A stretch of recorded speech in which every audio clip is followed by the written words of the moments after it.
لیکن پیر کے اندر جو کچھ ہے اس کو کھینچنے والا، اس کی طرف توجہ دینے والا، اس کے طرف رجوع کرنے والا وہ کامیاب مرید ہے۔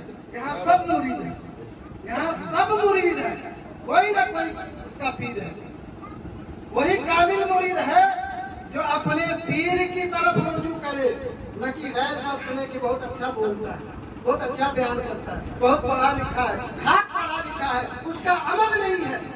حضرت امام غزالی رحمۃ اللہ علیہ فرماتے ہیں دنیا میں جتنے لوگ ہیں سب مردے ہیں، دنیا میں جتنے لوگ ہیں سب مردے ہیں، تو زندہ کون ہے؟ جو علم والا ہے۔ اور فرمائیے گا، سنتے چلیے، یہاں ختم نہیں ہوا، یہ منزل آخری نہیں ہے۔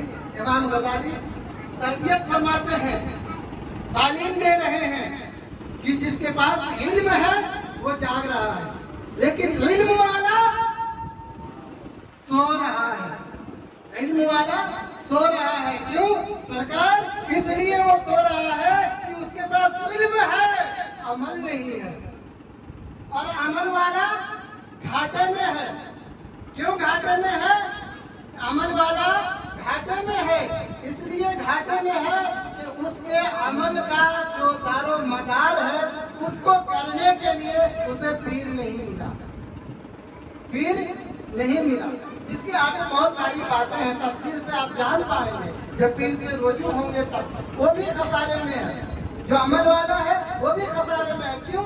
کہ اس کے پاس اخلاص نہیں ہے، دکھاوا ہے، اخلاص نہیں ہے، محبت نہیں ہے، تصدیق نہیں ہے، صدق دلی نہیں ہے، لٹا رہا ہے، خوب جبہ کبا پہن کے گھوم رہا ہے، لوگوں میں بڑا نام ہے، لیکن اس بارگاہ ازلی کی رجسٹر میں کوئی نام نہیں۔ کیوں؟ کہ اس کا اخلاص نہیں ہے، اور اخلاص والے بھی نقصان میں ہے۔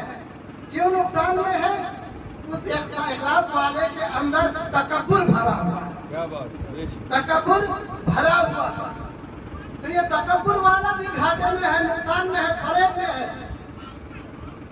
جس کے پاس عاجزی ہے وہ کامیاب ہے، جس کے پاس عاجزی ہے، انکساری ہے، وہ کامیاب ہے۔ اور یوں ہی سرکار نے فرمایا کہ سب سے پہلے درود پاک پڑھو، پھر یہ کلمہ پڑھو۔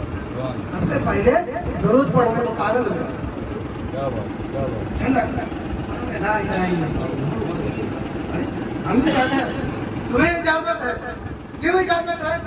تم ناپاک نہیں ہو۔ ناپاک کیسے نہیں ہو؟ پیر نے تمہیں پاک کیا۔ قد افلح من تزکا، قد افلح من تزکا، وہ کامیاب ہے، وہ کامیاب ہے، یہ کامیاب نہیں ہے، وہ کامیاب ہے۔ کون؟ قد افلح من تزکا، جو پاک ہوا، جو عالی سرکار کے ہاتھ میں اپنا خالی ہاتھ دیا، اس عالی ہاتھ میں اپنا خالی ہاتھ دیا۔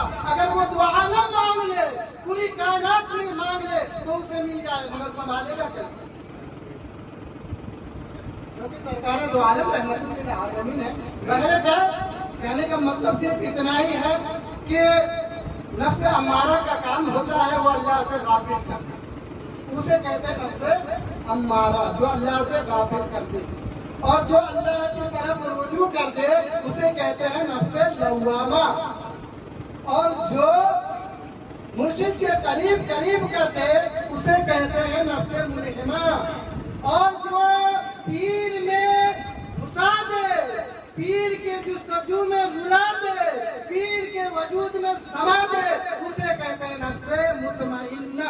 ابھی آپ کا سرکار پیراج فرماتے ہیں آئینہ دیکھ کر کہہ رہا ہوں ہو بہو تیرے جیسا بنا ہوں۔ اس کا جانکاری ایک دم جب سنیں گے اس بات کو تو کہیں گے آئینہ دیکھ کر کے ہم نہیں کہہ رہے ہیں۔ اللہ تبارک و تعالیٰ کو جس نے اظہار کیا، اس چھپے ہوئے خزانے کو جس نے اظہار کیا، اور رب نے فرمایا اظہرت الربوبیہ، اے محبوب اگر آپ کو پیدا کرنا نہ ہوتا تو میں اپنی ربوبیت کو بھی ظاہر نہ کرتا۔ وہ فرما رہا ہے، اور ان کا کہنا ہے کہ آئینہ دیکھ کر کہہ رہا ہوں ہو بہو تیرے جیسا بنا ہوں۔ دیکھ لے چشمے